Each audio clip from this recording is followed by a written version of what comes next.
जसं आम्ही 2011ला first time ठाण्यामध्ये गेलो तेव्हा सरनाईक साहेबांची जी मानाची हंडी होती तो फोडण्याचा मान मिळाला. मी तुम्हाला विश्वासाने सांगतो, पुढल्या वेळेस प्रो गोविंदाला तर तुम्ही क्वालिफाय व्हालच, परंतु विश्वविक्रमेमध्ये सुद्धा तुमची नोंद होईल यासाठी तुम्हाला शुभेच्छा देतो. सो तो एक टर्निंग पॉईंट ठरला. आणि व्हेरी नेक्स्ट इयर त्यांनी आम्हाला जेव्हा गाईडलाईन दिली की तुम्ही कसून प्रॅक्टिस करा आणि तुमचं संख्याबळ वाढवा, आणि जेव्हा मी 2012ला परत 9 थर लावले, म्हणजे फर्स्ट टाइम 9 अचीव केले दोनदा.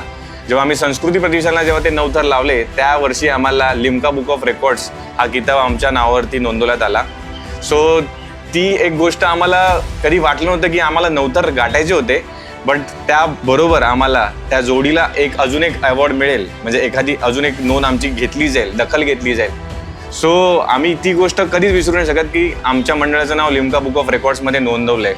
हंडीने आम्हाला टीमवर्क काय असतं, आज प्रो गोविंदाचा जो प्लॅटफॉर्म आहे, म्हणजे जगातल्या स्पोर्ट्समधले सगळ्यात जास्त 200 प्लेयर ॲट अ टाइम खेळू शकतात, हा एकमेव प्लॅटफॉर्म आहे, म्हणजे तो आपला प्रो गोविंदा. सो त्याचा आम्ही एक भाग आहोत, त्याचा आम्हाला सार्थ अभिमान आहे.